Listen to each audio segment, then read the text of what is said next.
लड़का और लड़की की शादी की जो हद मुकर्रर की गई वो 18 साल मुकर्रर की गई है। अगर 18 साल से कम उम्र लड़का या लड़की की शादी कोई गार्डियन करेगा तो उसके खिलाफ भी एफआईआर होगी, और अगर उनका कोई निकाह पढ़ाएगा तो उसके खिलाफ भी कानून साजी करना लेजिस्लेटिव का काम है। और लेजिस्लेटिव की सूरत में सूबाई असम्बली हमारी इस वक्त एग्जिस्ट कर रही है। किसी को एतमाद लिए बगैर गवर्नर पंजाब ने रात की तारीखी में इस ऑर्डिनेंस को जारी कर दिया। जब ये मामला हाई कोर्ट पर पहुंचा, हाई कोर्ट की जानिब से क्या फैसला किया गया? और जब मुफ्ती साहब से मेरी डिस्कशन हुई तो उन्होंने कहा कि लोग जब मेरे पास आते हैं, जब बच्चे बच्ची बलूगत को पहुंच जाते हैं तो वो उनकी रात की नींदें उड़ जाती हैं कि हमने बच्चों की शादी करनी है। 60 साल बाबे के साथ, 65 साल 45 साल बाबे के साथ 13 साल लड़की की शादी कर दी जाती थी। अगर बात की जाए इस बिल के मुताबिक, बिल ठीक है?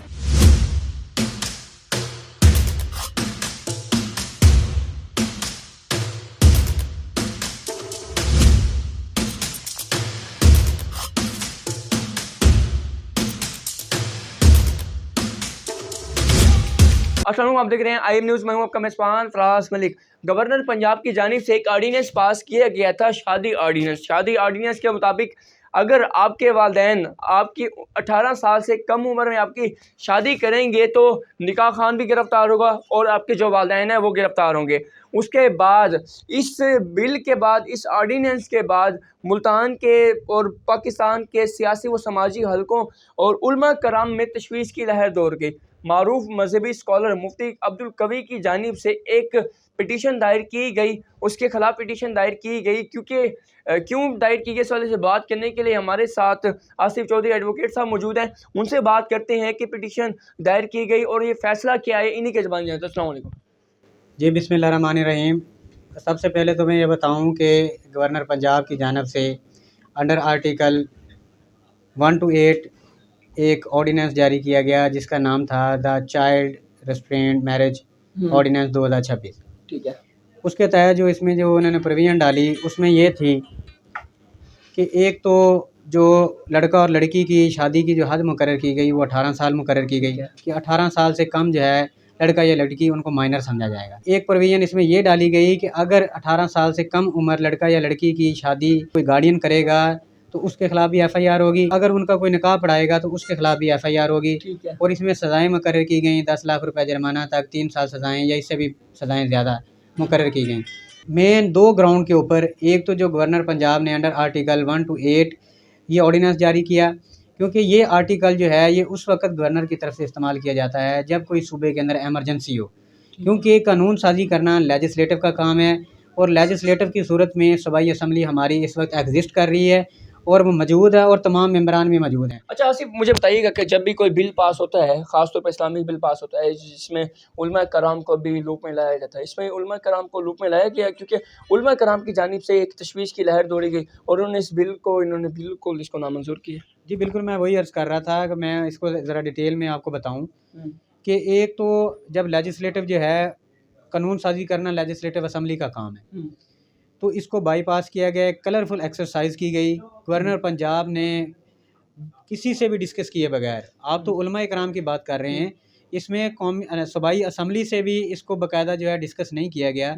और ये एक ऐसा मामला था कि इसके पहले भी ऑलरेडी फेडरल लॉ जो है वो मौजूद है, चाइल्ड मैरिज रिस्ट्रेन एक्ट 1929। उसके अंदर जो है जब ये शुरू में 29 में ये जो है एक्ट इसको पास किया गया, उस वक्त शादी की लड़की के लिए उम्र जो है वो 14 साल मुकर्रर की गई।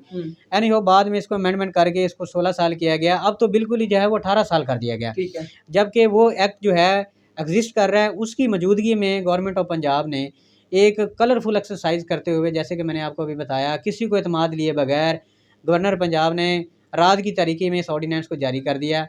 जबकि इसका प्रॉपर तरीकाकार ये था कि असम्बली में इसको लेके जाते, बाकायदा इसके ऊपर बहस होती, क्योंकि ये एक कुरान एंड सुन्ना शरिया का मामला है। इसके अंदर इस्लामी नज़रियाती कौंसल को जो है उसकी मशावरत ली जाती, हमारे तमाम उलमा इकराम से मशावरत ली जाती, लेकिन इसमें कोई ऐसा एक्ट नहीं किया गया क्योंकि ये एक फितरी नेचर के ख़िलाफ़ मामला है। क्योंकि अमूमन ख़ास तौर पे जब हम अपने खित्ते की बात करते हैं, जनूबी पंजाब की, तो यहाँ पे लोग जो ख़ास तौर पे जो बच्चियां हैं वो 14-15 साल की उम्र में बलूगत को पहुंच जाती अच्छा, हैं। मुझे बताइएगा कि जब ये मामला हाई कोर्ट पे पहुँचता है, हाई कोर्ट की जानिब से क्या फ़ैसला किया गया? और इसके अलावा एक सवाल ये भी बनता है कि वालिदैन होते हैं, अगर आपने जुनूबी पंजाब का फ़ैसला किया ज़िक्र किया, तो अगर बात कीजिए बैकवर्ड एरिया में चले जाएँ, मुज़फ़्फ़रगढ़ चले जाएँ, तो एक अफ़सोस के साथ ना जहालत का ये है कि 60 साला बाबे के साथ, 65 साला, 45 साला बाबे के साथ 13 साला लड़की की शादी कर दी जाती थी। अगर बात की जाए इस बिल के मुताबिक, बिल ठीक है? मैं वही अर्ज़ कर रहा हूँ कि हमारा चैलेंज करने का मकसद भी यही था कि हम बिल्कुल इस चीज़ को सपोर्ट नहीं कर रहे कि बच्चों की शादियाँ हों। कि हमारा यही मकसद था कि ठीक है। उम्र जो है 16 साल बच्ची की वो सफ़िशेंट है, बिल्कुल। क्योंकि हमने एक कुरान मजीद में लफ़्ज़ आया है कि रशद के लेवल को पहुँच जाएँ। उसका मतलब है कि जब बच्चा-बच्ची समझदार हो जाएँ और वो जिस्मानी तौर पे उनकी जो फ़िज़ीक है वो इस काबिल हो कि वो शादी कर सकते हैं, तो बिल्कुल। फिर वालिदैन जो हैं, क्योंकि ये जब मुफ्ती साहब से मेरी डिस्कशन हुई तो उन्होंने कहा कि लोग जब मेरे पास आते हैं, जब बच्चे-बच्ची बलूगत को पहुँच जाते हैं तो वो उनकी रात की नींदें उड़ जाती हैं कि हमने बच्चों की शादी करनी है। बिल्कुल। तो हमने लाखों करोड़ों लोगों को जो है इस मुश्किल में डाल दिया है। और एक हमने समाजी तौर पे एक ऑनरेबल हाई कोर्ट में भी हमने ये मामला डिस्कस किया है कि फ़र्ज़ करें कोई बच्ची है, उसकी एज अभी 16 साल है और उसके वालिदैन की डेथ हो गई है, तो अब ज़ाहिर बात है उसको एक प्रोटेक्शन चाहिए, प्रोटेक्शन वो इसी बिल्कुल। सूरत में मिल सकती है कि उसकी शादी हो। तो बिल्कुल। हमने उसको इस मामले से भी रोक दिया है। हुँ। तो फिर हमने ये फ़ैसला किया, मुफ्ती साहब स्पेशली जो है इस्लामाबाद से आए इस मसले के लिए, तो हमने इसको थॉरोली जो है वो स्टडी किया, सारे मैटर को हमने तमाम कानूनी हवाले इसमें मेंशन किए और ऑनरेबल हाई कोर्ट में हमने इस ऑर्डिनेंस को बाकायदा थ्रू रिट पिटीशन जो है चैलेंज किया। हुँ।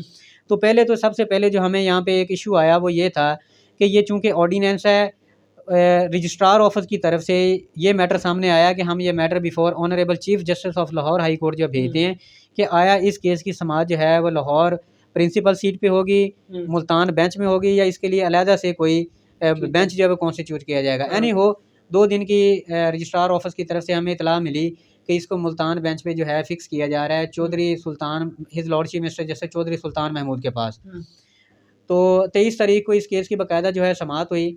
तो फुल लेंथ जो है ये केस डिस्कस हुआ, इसमें तमाम समाजी, इस्लामी, शरई मामलात और अंडर आर्टिकल 1 to 8 जो है वो तमाम मामला जज साहब के साथ हमारे डिस्कस हुए।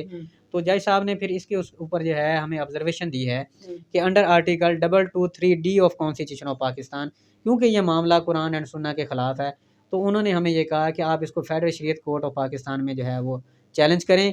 वही जो है इसको बेहतर तरीके से तशरीह कर सकती है कि आया ये ऑर्डिनेंस जो है ये अगेंस्ट सुन्ना एंड कुरान है या इसकी वाक़ई ही ज़रूरत है। अच्छा, देखने वालों के लिए क्या पैगाम देना चाहेंगे और क्या समझती है जो आगे शरीयत कोर्ट में फ़ैसला जाएगा, तो क्या फ़ैसला होगा? क्या उम्मीद है आपको? जी, बिल्कुल, मैं ये एक ऐसा मैंने जैसे कि आपको अर्ज़ किया है कि ये अगेंस्ट द नेचर एक ऑर्डिनेंस जारी किया गया है, क्योंकि जब ये बेसिकली फेडरल लॉ बनाया गया 1929 में, उस वक़्त आम तौर पर बच्चियाँ जो हैं 20 साल की उम्र में जाके बलूगत को पहुँचती थी। वक़्त के साथ-साथ एक तो औसतन उम्र भी कम हो गई और दूसरे नंबर पे आजकल जो बच्चियों की बलूगत की उम्र है वो 14-15 साल में अमूमन बच्चियाँ बलूगत को पहुँच जाती हैं और 16 साल की उम्र में वो जिस्मानी तौर पे और ज़हनी तौर पे इस लेवल पे होती हैं कि उनकी शादी कर दी जाए। तो मुझे ऑनरेबल फेडरल शरीयत कोर्ट से इंशाल्लाह जब हम इसको चैलेंज करने जा रहे हैं तो मुझे कभी उम्मीद है कि इस इल्लीगल, इनजस्टिस और कंट्रेरी टू लॉ, सुन्ना एंड शरिया जो ऑर्डिनेंस जारी किया गया है इसको कलअदम करार दिया जी जाएगा। बिल्कुल, आपने इनके तमाम राय जानी, आप इस तरह से क्या कहते हैं अपनी राय से ज़रूर आगाह कर सकते हैं। इसी के साथ अपने मेज़बान फराज मलिक को दीजिए इजाज़त और देखते रहिए IM न्यूज़। अल्लाह निगहबान।